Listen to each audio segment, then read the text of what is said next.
This is Rack Noble here for Boxing UK, and I'm joined by Johnny Nelson. Johnny, how's it going? You're a new kid on the block, aren't you? Not so new. I've been around for a while. Oh, right then. Do you know what? I've been around for a while. You've pulled one of my fights back in the day. Oh my goodness. I've been around for a minute. See, that's what happens when you've been boxing so long you don't remember your old shoelaces.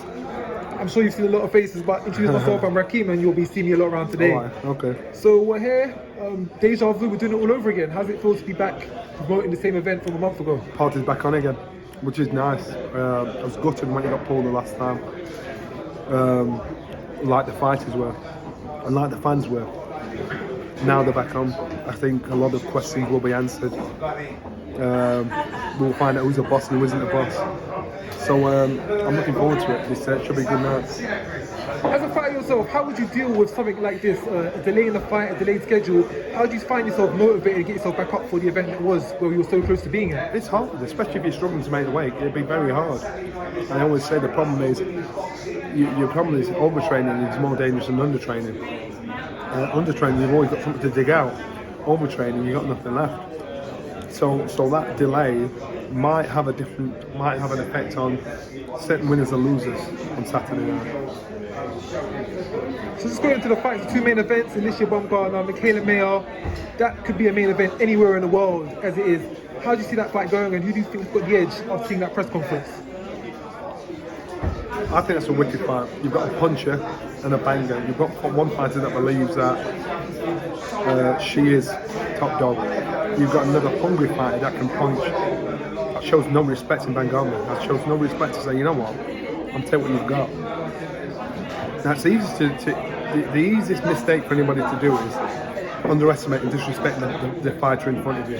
The hardest thing to do is turn that around and respect them mid-fight. And so as long as Mayer respects her now, no matter what's being said, then she gets a win. If she doesn't, she's going to be in for a rude awakening come Saturday night. And then flipping on to the main event, another event which you could put anywhere around the world and it's going to sell out. Shields Marshall, there's been much anticipation, 10 years in the making, good story behind it. Who are you favouring going into that one? I'm going Marshall. I think Marshall is technically, she's on point. I think Shields is great character. I think she manages to package it all together by intimidating her opponents a long time before they actually get in the ring. I think Marshall has showed a maturity and calm, not being intimidated. And as long as she sticks to her game plan, what she has to do, I believe that she could come out on top. I think it'll be more points than actually a knockout. But it'll be a good fight. As a whole, from top to bottom, this card is a groundbreaking card. Wicked card. First women boxing card in the UK. After the events of last week, which we won't go into, do you think this has come at the right time to shine some positive light on boxing and the females? Always had. And you know what? The UK is now the hub for female boxing. You know, you've got Americans coming over here because this is where the place to be. 15,000 tickets have been sold. You know, and went rapidly. So you've got to think to yourself, you know what? This is what happened last week is not our business. You know, that's another promoter's business. That's the board's business. Our business is what's happening now. And so to me, I just think I'm really looking forward to the aftermath of Saturday night. Also, just talking on another point, bit of your history, the Ingle Gym. We saw a certain boxer in the Ingle Gym not too long ago, training, doing a bit of rounds. Mr. Kell Brook, do you see him coming back, making a return, or is he just itching up and just wanting to train a bit? I think he's playing with it. He's playing with the idea, toying with the idea. I have a funny feeling he'll probably come back. I'm not hidden the fact that I don't want him to, but oh my, if you ask me my opinion, I'll give it. If Kell Brook can create that sort of intensity and self-belief and drive what he did when he was preparing for Amir Khan and that Kell Brook, I'll be happy to watch him fight.